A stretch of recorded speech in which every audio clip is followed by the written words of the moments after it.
Hey, what's going on, brothers? I would just like to let you guys know that it is 3:52 p.m. and we'll be done at 4 o'clock p.m. Maybe 8 minutes at the most. My day has reached an end. It's Friday. I know most of you all are getting ready to relax and be with your families and play with your children, enjoy your wives, talking with them, hanging out with them, kissing on them, loving them, and just enjoying life, right? But, I was going to bring to your attention that right now my school is under construction. And now, although it's irritating to hear the men work at times, it's more irritating to see the same walls that were here before construction, right? Construction is never fun. You have to go through a lot of hammering, and you have to go through a lot of walls being removed and furniture being replaced. And it's just kind of an irritating experience. If you ever bought a house and you bought it from the ground up, you bought it from the ground up. And when I say ground up, I mean that you bought the land and you built it from the ground up. I think that's a better way to express it. And excuse me for sneezing just a moment ago, but they ask you everything that you want to do. It's not like a turnkey operation where you just open the door and then you just put your furniture in and you keep going. You have to pick your doors, you have to pick your floors, you have to pick the type of tile you want, type of carpet you want, type of granite counter you want, cabinetry that you want. It's just so many little things that go along with construction, and it can be irritating. But we find peace in knowing that this too shall pass, right? So when you think about construction, to know that you got something else to focus on keeps us going. See, when something stops growing, it starts to die. And, if you don't water a tree, it's going to start dying. I know, because I got a tree in my front yard that I have been improperly watering, and I paid the price for it so much that I want to bring it back to life, that I even kept my sprinklers on just on the trees and my shrub area, even through the winter, because I just wanted to make sure that I can just overcompensate for what I nourished it for. I'm not sure if that's the best idea or not, but it just kind of show you my passion for wanting to grow and get better. I'm not fine with just dying, just sitting around and just letting things just be as they are. I want to construct myself. So that brings us to Romans 1:1. Romans 1:1 says, "For I long to see you so that I may impart some spiritual gift to you, that you may be established." Now, established means to be steadfastly set and strengthened. So basically, there are things that are inside of a building that help the building stand strong. That's why, you can't, just build a house on grass. You have to lay concrete, and then the concrete has to be laid right. And it has to be balanced and measured to make sure that it's the right amount of size for the house you want to build, and that the concrete is hard so that the brick and the house can sit on it. And the thing about it is that sometimes, man, we need to look at our circle of people that we're around, the people that we're around in our families, at our jobs. Sometimes, man, you got to think, if I'm somewhere and I find myself frustrated, if I find myself not growing, it may just be because I'm not around a lot of people that believe in edification, which is just the construction, which is the biblical way of saying I need to be constructed. I need to be built. I need to get something that I can do something with. And so one of the things that I heard, I've been listening to one of the ministers, Nation of Islam. Not that I'm trying to convert anybody, because I'm not going to convert. I'm with the Lord, and that's where I'm going to stay. But I think there's nothing wrong with learning from all people. And so what he said either you can marry your better half, or she can make you less than half of who you are. And he said, that is a very important decision, right? And so let's just say you're in a situation you feel like, man, I feel like my wife beat me up, or your wife has told you that you're the one beating her up. Not necessarily physically, and I hope not physically, but maybe verbally, emotionally, right? Maybe y'all not connected in a certain area.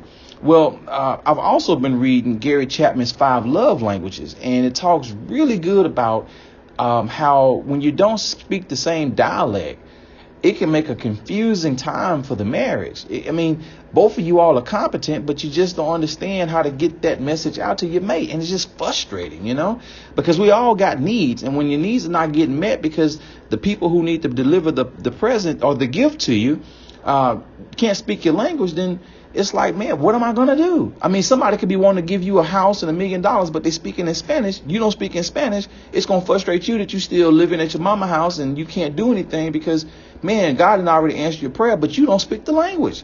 So I encourage you to be around other people that can build you up. And when you get built up, you will want to learn about other people. And then when you learn about other people, they will teach you different languages. So therefore, when your wife has the language of I'm going through something, well, if you talk to somebody who's been through something, now they can help you understand what she's going through. If you got a situation where your wife is pregnant and you feel like, man, I'm not pregnant, I don't know what to deal with that. Well, you got to go talk to somebody that's been pregnant. See, when you're around somebody that's at a higher level than you, they're always going to be trying to bring you up because you're naturally at a shorter level than them. And so that's why it's so important that you get with somebody that is higher in a level than you, so you can grow to that level, and then you and that person can continue to grow together. So now notice I said that somebody's higher than you. I don't want you to think that you want to be with somebody who always is higher than you. See, if you're the person that's teaching, you have to pause and take the time to pull up your mate, and then once you get them side by side with you, equally yoked, then you move forward. But now if you got somebody who's always going higher and never waiting on you to get high, then you're choking your mate. That's what the yoke was on the oxen. You're choking the person because they can't go as fast as you. So we don't have the privilege to be arrogant. So if you got a wife or you got a son that is dealing with a situation, let them know, hey, man, you don't have the privilege to be arrogant because at some point you didn't know something and somebody waited for you. Somebody came and took the time to teach you. We all have been ignorant. We all have not been who we are today. And so I want to let you guys know that construction is a good thing, but you got to go through some pain to get there. But it's good because it's going to make you grow. It's going to make your mind grow. And so this weekend, I want you to ask your wife about something that maybe y'all had an argument about, and sit down and be a student. Sit down and learn. I mean, yeah, you got a master's. Yeah, you make good money. Yeah, you got this. But what you don't have is some peace in your house. It's very important that you understand your mate, because if you understand your mate, she can make you who God, I'm not saying she can make you. She can help you see how God has already made you. Let me say it that way. She can help you see how God has already made you, and you can help her see how God has made her. Some people, they don't see themselves 20 years down the road. They see themselves now. And so when you follow God, God is going to give you something that's a living word. Everything that he's telling you today, it's going to be good tomorrow, 10 years from now, 50 years from now. So if you tell your wife something from the good book, 10 years from now, it's still going to be good words because it's the living word. See, when we give people dead words, they die. Remember, it's all about putting some water on that plant. You see what I'm saying? Like, we got to start building each other up. And if you don't have anything to build somebody up with, then it's on you to go get educated on how. Like, don't just say it's her fault. Just say it's your laziness that's keeping you from learning. And then vice versa to her. Like, whenever there's a problem in our marriage and our job, don't say it's the boss' fault because he wrote you up because you were late. Just say, you know what? Let me go home and figure out how to get something worked out with my wife to where I can leave early so I can be on time. Because remember, God is always there with you. Always. So to say God has blessed you with something great, and then you get mad when God also blesses you with the chore of maintenance of how to keep it, and then you get mad with him when he needs you to maintain it, that's not a love that he wants. He wants an easy love. He wants a peaceful love, a patient love. He don't want you to love him grudgingly. That's why we have invitation to discipleship. Ain't nobody begging you to come up here. We're going to invite you. If you want to come, then you come on. But if you don't want to come, then you stay where you are. We're going to love you from where you are, whether you near or far. But nobody's begging you. And that's the beauty of what God has done for us. He wants to know that you love him wholeheartedly. So going back to construction and making my final point, because I'm almost over my time. I think I got one more minute. If all you have is one thing, if that one thing fails, you don't have another thing, second car to get in. What I'm getting at is, if you have only one thing that you put everything in, When that one thing goes, that's it. So the beauty of construction is you're adding on, so you can have more to life to look forward to. Some days it's not meant for you to figure out your wife, even though I said it's for you to learn. But sometimes what you need to learn is that you don't need to learn. What I mean by that is sometimes your wife just needs you just to not say nothing. As much as you want to say something, just don't say nothing. Like that's what you need to learn, is just don't try to learn how to figure this out. Just listen. And it'll come a time when it's time to speak, but that may not be that same day. So I want to constantly let you guys know that construction is all about building yourself up and being around people who are holding you accountable and building you up too.